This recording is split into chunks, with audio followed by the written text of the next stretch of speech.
Hey, I'm Matt with 731woodworks.com. Today I want to show you how I build this Christmas tree stand box. So the purpose of this box is to hide your Christmas tree stand. A lot of the artificial trees have that plastic stand that's ugly, and then a lot of your live trees that you're using your stand for, you're going to have that metal with those metal feet, and it's just ugly. And then you got to use a tree skirt, and this is going to hide that. It gives it a little more detail. It also raises your tree up. You can build this to the shelf inside that holds the tree or the platform. You can set that at whatever height you want. This one's going to raise the tree up approximately 8 to 9 inches. It sets down in there, it hides the stand, and then it also gives a little, it adds a little character to your tree because you got this box. This is like a farmhouse style with the X detail. You could put a vertical stripe and a horizontal stripe and make it more look like a Christmas present. I thought that would be a neat way to do this. It's just built out of plywood. I took some 1x material and ripped this down into 1/8 inch strips by 1.5 inches wide, 1/8 inch thick, and then just brad nailed them in place. And then I cut the detail. Let me show you how I cut all this stuff out and built this. This is really a neat project. Check it out.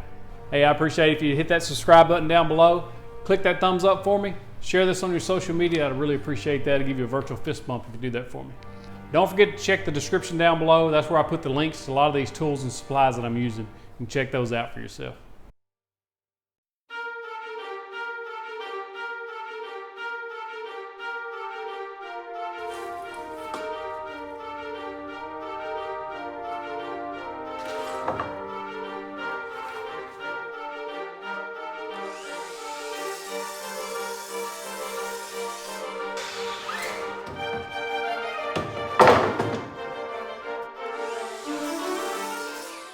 All right, so I got my pieces cut out. I got 25 inch sides and 23.5 inch sides. And the reason for you cut that 23.5 inch side is so you can put it here, one there and one here, and then that'll give you 25 inches across here.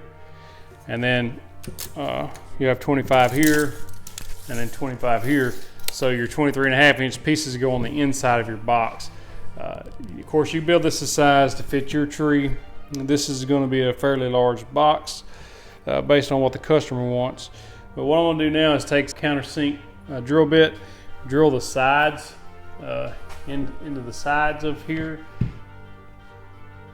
Probably 4 screws on each side, and just glue and screw those together because our trim is going to actually cover up those screws.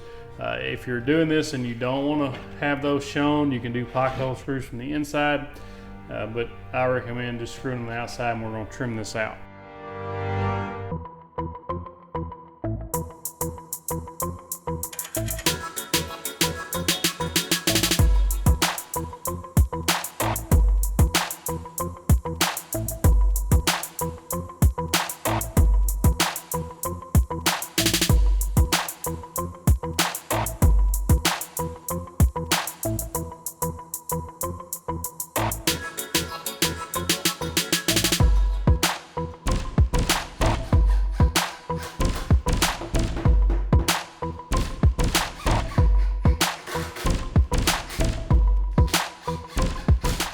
What we're going to do next is I cut some strips. These are just like 2-inch strips of plywood.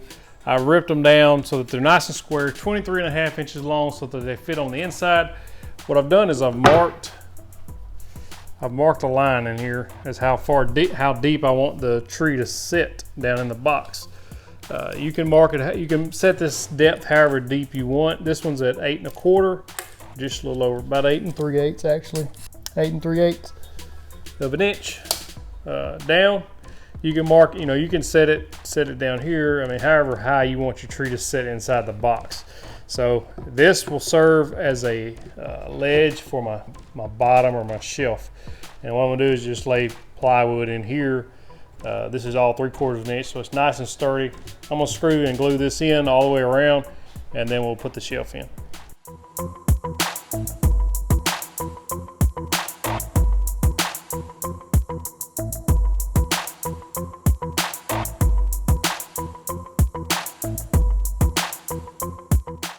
So what I've done is I've cut my 1.5 inch strips are 1.5 inch wide and an 1/8 inch thick.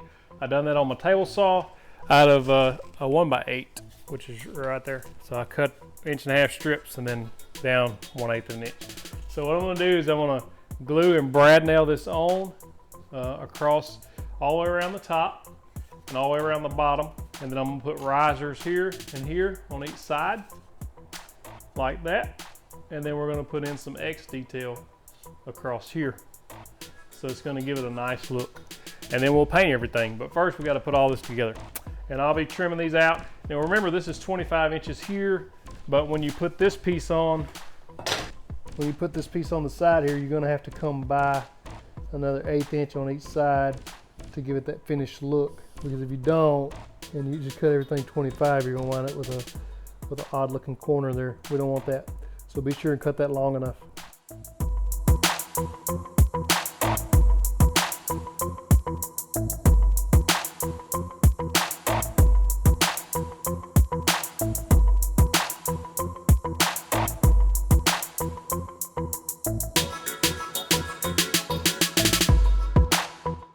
So as you can see, I'm down to my last piece here as far as my boxing it out.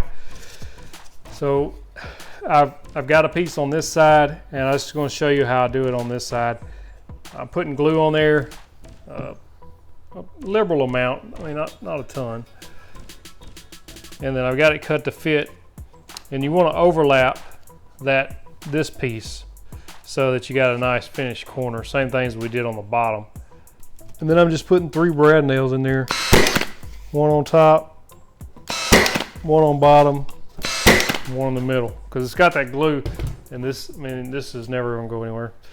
Now we gotta work on our X pieces. All right, based on what the customer wants, I'm gonna take this piece and just lay it up there. And I know that I want it to go from this corner to this corner, like that. And I'm just gonna eyeball it till I get it where I want it.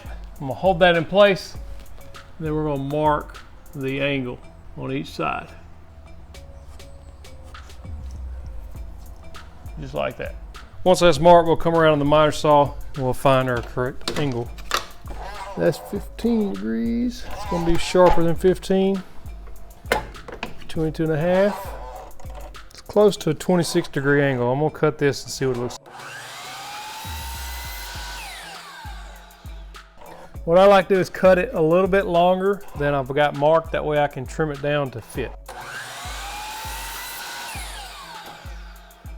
So that ends up being a 26-degree angle right there. And that fits in there nicely. And now what I do, once I put this in place, I'll take my next piece and do it the same way. I'll just hold it in place, except this time I'll mark here and here. And then we'll have an X detail all the way around.